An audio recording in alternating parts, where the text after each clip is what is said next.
Salut à tous, la team OL, ton même show pour Lyon Fan TV. Très heureux les gars de vous retrouver pour une nouvelle vidéo automnale, limite hivernale parce qu'il fait un petit peu frais du côté de Lyon. Mais bon, cela veut dire que nous sommes dans la saison, donc profitons un petit peu des joies de l'automne et de Noël qui arrive dans pile poil un mois puisqu'on est le 25 novembre. J'espère que vous allez bien les gars, que vous débutez bien ce week-end. C'est un week-end de match. Demain un match de l'OL contre Lille. 15 jours après avoir gagné notre premier match depuis quasiment 6 mois. L'OL doit absolument enchaîner. Must win game comme je vous l'ai dit. Et on a eu une petite conférence de presse d'avant-match. Celle de Saïd Koumbedi sans intérêt et celle de Fabio Grosso avec quelques informations, quelques indications, mais aussi beaucoup d'éléments de langage comme il se doit. Donc on a essayé quand même d'apprendre 2-3 choses, notamment sur les blessés. Corentin Tolisso est blessé, les amis, puisqu'il a ressenti une gêne au mollet. Oui, alors qu'il avait fait, selon Fabio Grosso, 15 jours d'entraînement très bons et qu'il montait en puissance. Et malheureusement, comme beaucoup de fois par le passé, il s'est blessé. Johan Le Penant est lui aussi blessé, les amis, blessé au genou. A priori, c'est une grosse entorse, mais il ne sera pas là dimanche. Il y a aussi Max Cacré qui est tombé. Encore une fois sur la main. Alors, je crois que c'est la deuxième fois qu'il tombe sur la main. Donc il est blessé à la main, mais il devrait être quand même dans le groupe. Donc ça, un petit peu, c'est pour le point blessure. Alors, Fabio Grosso l'a dit, on doit absolument capitaliser sur la victoire de Rennes pour essayer de prendre le maximum de points, gagner contre Lille.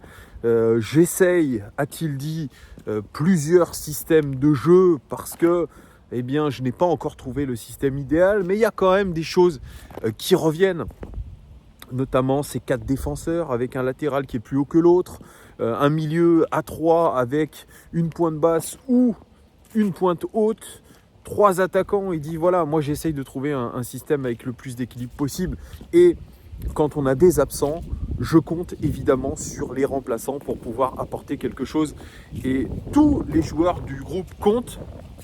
Et il a donné cet exemple de Mamadou Diawara, ce jeune joueur qu'il n'a pas hésité à faire jouer. Il dit il a énormément de qualités, je vais lui laisser du temps pour pouvoir les montrer. Et l'absence de Corentin Tolisso devrait probablement donner cette opportunité-là, encore une fois, à Mamadou Diawara, de montrer ce qu'il sait faire, à savoir casser des lignes balle au pied grâce à sa conduite de balle. Ce sont les propos de Saïd Koumbedi qu'il connaît très bien, puisqu'il le connaît des sélections françaises jeunes. Donc les deux se connaissent plutôt bien, et Mamadou Diawara, c'est un petit peu la bonne surprise dans ce début de saison absolument cata de l'OL, puisque Saïd Koumbedi l'a rappelé aussi, nous sommes toujours dernier du championnat. Il ne faut pas l'oublier, il n'y a pas énormément de points de différence entre nous et le premier barragiste, entre nous et le premier club européen, mais il va falloir aller chercher les points contre une équipe déjà qui est pas au top. Lille, on en parlera demain dans l'avant-match, qui sera aux alentours de 20h15 si je ne me trompe pas. Ça fait plaisir, on ne s'est pas vu depuis 15 jours, dernier live. On espère qu'il sera aussi joyeux avec une victoire de l'Olympique Lyonnais à la clé. C'est tout ce qu'on imagine. Donc voilà, un Fabio Grosso qui va avec de la confiance, qui a l'impression que l'équipe est en train de monter en puissance. Il dit la data nous montre des réels progrès dans tous les sens du terme. Il a essayé de bosser lors de cette trêve, je pense, avec un programme adapté pour les joueurs qui sont restés, même si Gennaro Gattuso, l'entraîneur de Marseille, disait on n'a pas le temps de bosser pendant une trêve, on n'a pas le temps, qu'est-ce que vous voulez que je bosse, est-ce qu'on doit changer de système de jeu, mais quand est-ce que je le travaille, le changement de système? Oui, parce que Marseille, c'est vrai, a beaucoup d'internationaux, et Marseille aussi à la Coupe d'Europe, chose que l'Olympique Lyonnais n'a pas. Donc à l'OL, il y a une semaine à chaque fois de latence, de battement pour pouvoir travailler des choses. Donc c'est pour ça que ce serait un petit peu dommage pour Fabio Grosso de gaspiller ce temps. On espère qu'il a trouvé ce système de jeu, mais on a vu dans son management qu'il n'hésite pas à trancher dans le vif, notamment avec ses cadres. Il a souvent mis sur le banc des joueurs cadres. Lovren, Tolisso aussi a été mis sur le banc. Et plus récemment, Alexandre Lacazette, le capitaine de notre club, qui a été mis sur le banc contre Rennes et qui, selon les informations de Hugo Guillemette, on rappelle Hugo Guillemette travaillant pour l'équipe, il a beaucoup d'informations puisqu'on lui donne les informations directement via, je pense, la direction du club, donc il a beaucoup d'infos. Hier, il a donné une information exclusive par rapport à la mise en place tactique de jeudi. Il dit Alexandre Lacazette devrait encore une fois être sur le banc contre Lille. Alors ça, c'est encore une stupéfaction. Alexandre Lacazette, capitaine de notre club, meilleur buteur lyonnais de la saison dernière, deuxième meilleur buteur du championnat de France la saison dernière, serait remplaçant une deuxième fois de suite. Fabio Grosso faisant confiance à Mama Baldé, Tino Kadewere et puis Nouama en soutien. C'est une décision qui paraît incroyable. Alors Kadewere a fait une bonne rentrée contre Rennes. Mama Baldé, il n'aligne pas un pied devant l'autre. Et Nouama, il y a beaucoup quand même d'interrogations par rapport à un gros transfert et un joueur qui pour l'instant a du mal à s'intégrer. Alexandre Lacazette est-il devenu le joker de luxe de Fabio Grosso? La question un petit peu lui a été posée en conférence de presse. Il a dit, moi, vous savez, Alex Lacazette, je trouve que c'est un joueur qui est au-dessus du niveau de l'équipe. C'est un joueur qui est capable de faire de grandes choses dans les derniers mètres. Mais ce qu'il faut savoir aussi, c'est qu'il a besoin de monter en intensité physique. Et il ne peut pas le faire parce qu'il est gêné par beaucoup de petits problèmes physiques.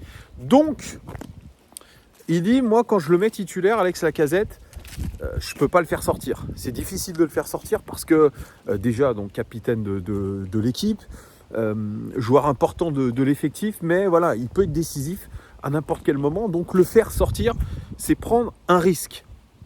Et il dit, moi, je préfère finalement, en ce moment, comme il a des petits problèmes, je préfère qu'il donne le maximum sur un court laps de temps et qu'il décide finalement du sort d'un match sur quelques minutes plutôt que sur un match entier en tant que titulaire, parce qu'il dit il ne peut pas tenir la longueur d'un match. Et là, on est en train de se poser la question de savoir si Alex Lacazette est vraiment à 100%. A priori, non. Alex Lacazette a des petits problèmes physiques. Quels sont ces problèmes physiques? On n'en sait absolument rien. On avait dit déjà en début de saison, Alex Lacazette, il n'est pas au top dans la tête. C'est un problème mental. C'est vrai qu'on n'a pas retrouvé l'attitude du Alex Lacazette de la saison dernière qui a permis, mine de rien, à l'équipe de prendre une place honorifique. Je ne sais même pas comment on peut appeler ça. Mais en tout cas, si on n'avait pas eu le Alex Lacazette de la saison dernière qui a marqué je ne sais combien de buts, on aurait été peut-être relégué ou relégable une grande partie de la saison. Parce que ce qu'il nous a fait a été vital. Il a fait une saison magnifique d'un point de vue personnel, mais cette saison, on est loin des standards de la saison dernière, et il a commencé la saison d'ailleurs avec un pétage de câble, c'était contre Montpellier où il a été exclu. Ensuite, on nous a raconté que pendant sa suspension, les premiers jours, eh bien, on lui a autorisé à rester en famille. Parce qu'il avait besoin de se ressourcer mentalement. Alors qu'est-ce que ça voulait dire, on n'en sait rien. Ensuite, il a eu, pareil, quelques petits problèmes physiques. Mais la saison dernière, il en a eu un énorme aux cordes vocales. Rappelez-vous, ça a été terrible. Il a subi de grosses douleurs. Il jouait avec des douleurs. Il ne s'est pas fait opérer avant la trêve de la Coupe du Monde. Donc il a vraiment été à fond avec nous. Il a surpassé ses douleurs. Et cette saison, bien, c'est comme s'il était un petit peu moins là. Moins décisif.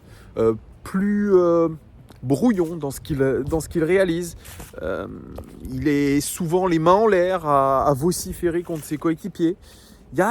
C'est pas le Alexandre Lacazette qu'on a eu l'habitude de voir, même si sa rentrée contre Rennes, elle est intéressante. Elle n'est pas du niveau du Alex Lacazette qu'on a eu l'habitude de voir. Et c'est vrai qu'on peut se poser des questions par rapport à son niveau physique, comme le dit Fabio Grosso, à savoir Il faut absolument qu'il monte en intensité, mais il n'est absolument pas capable en ce moment de le faire. C'est en tout cas honnête de la part de Fabio Grosso de le dire, et je pense que même lui déplore le fait d'avoir un Alexandre Lacazette diminué physiquement, diminué aussi mentalement. Mais connaissant le personnage, Alex Lacazette, je pense que ça lui fait pas plaisir de ne pas être titulaire en tant que capitaine du club. Est-ce qu'il le prend bien? J'en sais rien. Au moins, il y a, je dirais, le leadership de Fabio Grosso. Ce qu'on peut lui reconnaître, c'est qu'il préfère mettre Alexandre Lacazette remplaçant plutôt que de le mettre titulaire à 60-70% de ses capacités, comme beaucoup l'auraient fait. Même si il n'était pas à fond, eh bien, on se dit on met quand même le capitaine du club. C'est un poste indéboulonnable.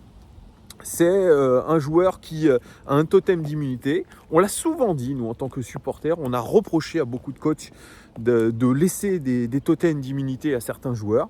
Là, avec ses cadres, il est plutôt au mérite, même très souvent au mérite. Alors, les équipes changent. Il n'y a pas vraiment une équipe type qui se dessine. C'est souvent ceux qui ont le mieux joué à l'entraînement qui jouent. Et c'est ce qu'on a. On a vraiment demandé ça en tant que supporter. Pour l'instant, ça ne marche pas. Mais au moins, à mettre au crédit de Fabio Grosso, c'est de faire des vrais choix. Et de ne pas se contenter de statuts, d'expérience, comme certains voulaient nous le dire, notamment Laurent Blanc. J'ai besoin d'expérience. Non, si un jeune est plus à même de jouer que quelqu'un qui est expérimenté et qui n'est pas à 100%, eh bien c'est le jeune qui va jouer. Là, on a a priori le cas, puisque selon Hugo Guillet, Lacazette serait sur le banc. Ryan Cherki aussi serait sur le banc, mais pareil, Ryan Cherki, il n'est plus assuré d'être titulaire comme il l'était sous Laurent Blanc. Là, cette fois-ci, c'est pareil. Ryan Cherki, il est amené à être en concurrence avec d'autres joueurs à son poste. Et c'est celui qui sera le plus en forme, celui qui aura le meilleur état d'esprit, qui jouera. Donc, moi, je pense que c'est très positif, ça, de la part de Fabio Grosso, cette gestion de l'effectif. Elle ne paye pas, c'est sûr. Est-ce qu'il a raison? L'avenir à très court terme nous le dira, c'est sûr. Parce qu'il y a les équipes qu'il met en place en tant que titulaire. Il y a aussi les joueurs qu'il fait rentrer en tant que remplaçants. Comment les met-il, dans quelle disposition les met-il aussi? Il y a cette gestion-là à faire. Elle a été discutable sur beaucoup de matchs. Ça, je suis entièrement d'accord avec beaucoup des remarques qui ont été dites. Elles sont discutables, les rentrées de certains de nos joueurs, les systèmes tactiques, les moments aussi où il fait rentrer ses joueurs. C'est un drôle de management, mais c'est un management de crise. Et je pense qu'on lui a autorisé à trancher dans le vif. Et ça vient, je pense, de très haut. Ça vient de John Textor, qui, rappelez-vous, l'a dit dans une interview. C'est à Fabio Grosso, je l'autorise à trancher dans le vif et à faire des choix qui s'imposent quand il le faut. Et s'il y a victoire contre Lille, on ne lui reprochera rien. Par contre, évidemment, en cas de défaite, il lui sera reproché beaucoup de choses, et notamment de mettre sur le banc Alexandre Lacazette, même s'il n'est pas à 100%. En tout cas, dans l'idée de Fabio Grosso en ce moment, c'est que Alexandre Lacazette n'est pas à 100% physiquement et mentalement. Donc pour lui, il préfère l'utiliser en tant que joker de luxe. Est-ce que ça va payer? Vous me le direz en commentaire. Dites-moi en commentaire si vous êtes d'accord avec le choix de Fabio Grosso, si il se révèle vrai, à savoir mettre Alexandre Lacazette sur le banc. Est-ce que c'est un choix judicieux ou non? Dites-moi tout en commentaire, ça m'intéresse. Merci en tout cas de votre fidélité. Profitez un petit peu du soleil là où vous êtes, ou de vous balader, parce que bon, temps automnal, mais il pleut pas, donc ça c'est chouette. Et je vous donne rendez-vous demain pour Lyon Live TV dès 20h15. Bisous à tous, ciao.